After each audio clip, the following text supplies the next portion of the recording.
ಅಬ್ಬಾ 150 ರೂಪಾಯಿ. ದಾಮೋದರ 150 ರೂಪಾಯಿ ಸೇರಿಸಿದ್ನಿ, ಇದ್ರಲ್ಲಿ ಅಡ್ಜಸ್ಟ್ ಮಾಡೋಣ ಬಾ. ಲೇ, ಇದೇನ್ ಚೌಕಾಸಿ ವ್ಯಾಪಾರ ಅನ್ಕೊಂಡ್ಯಾ? ಅಲ್ಲಿ 200 ರೂಪಾಯಿ ಕೊಟ್ರೇನೆ ದರ್ಶನ ಸಿಕ್ಕೋದು. 200 ರೂಪಾಯಿ ಅಷ್ಟು ವರ್ತ್ ಇದೆಯೇನೆ ಅದಕ್ಕೆ? ಅಯ್ಯೋ ರಾವು, ಅದನ್ನ ಬಾಯಿಂದ ಹೇಳೋಕ್ಕಾಗಲ್ಲ, ಒಂದ್ಸಲ ರುಚಿ ನೋಡ್ಬೇಕಷ್ಟೇ. ಅಯ್ಯೋ ರಸಗುಲ್ಲ.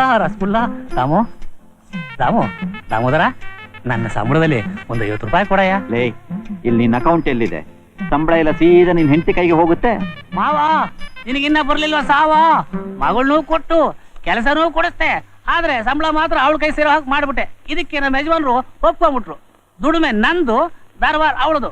ದಿನಕ್ಕೆ 3 ರೂಪಾಯಿ ಕೊಡ್ತಾಳಪ್ಪ ಬ್ಯಾಟ ಬಸ್ಗೆ ಕಾಫಿಗೆ ಅಂತ. ಈಗ ನಾನು ಬಸ್ಸಲ್ಲಿ ಬರ್ತಾ ಇಲ್ಲಪ್ಪ, ನಡ್ಕೊಂಡೇ ಬರ್ತಾ ಇದ್ದೀನಿ. ಕಾಫಿ ಕೂಡ ಕುಡಿತಾ ಇಲ್ಲಯ್ಯ. ಎಲ್ಲ ರಸಗುಲ್ಲ ಮಹಿಮೆ. ಇನ್ನು 50 ರೂಪಾಯಿಗೆ ಏನೇ ಮಾಡೋದು? ಒಂದ್ ಕೆಲಸ ಮಾಡು. ಮಾಡ್ತೀನಪ್ಪ. ಸೀದಾ ಅಣ್ಣಮ್ಮನ ದೇವಸ್ಥಾನಕ್ಕೆ ಹೋಗು, ಒಂದ್ ಟೌಲ್ ಹಾಸು, ಅಮ್ಮ ತಾಯೇನು, ಸಾಯಂಕಾಲದ ಹೊತ್ತಿಗೆ ಕಲೆಕ್ಷನ್ ಆದ್ರೂ ಆಗ್ಬೋದು. ದಾಮು, ಆ ರಸಗುಲ್ಲಾಗೋಸ್ಕರ ನಾನು ಏನ್ ಮಾಡಕ್ಕೂ ಸಿದ್ಧ ಕಣಯ್ಯ, ಸಿದ್ಧ. Morning. Hello, good morning. Good morning. Good morning. ಮೆಲ್ಲಿಗೆ ಜೋರಾಗಿ ನಡೆದ್ರೆ ನೀನ್ ಸೊಂಟ ಹುಡುಕತ್ತೆ. ಈ ನೆಲ ಎಷ್ಟು ಪುಣ್ಯ ಮಾಡಿದ್ಯಪ್ಪ. ನಿನ್ನ ಕೋಮಲವಾದ ಪಾದಗಳು ಈ ನೆಲದ ಮೇಲೆ ಹ್ಯಾಕ್ಸ್ ಹೋಗ್ತಾ ಇದೆ. ಮುಂದಿನ ಜನ್ಮ ಅಂತ ಒಂದಿದ್ರೆ ಈ ಆಫೀಸ್ ಹೀಗೇ ಇರ್ಲಿ, ಶೆರ್ಲಿನೇ ಟೈಪಿಸ್ಟ್ ಆಗಿರ್ಲಿ, ಆದ್ರೆ ನಾನ್ ಮಾತ್ರ ಈ ಆಫೀಸ್ ನೆಲ ಆಗಿರ್ತೀನಿ.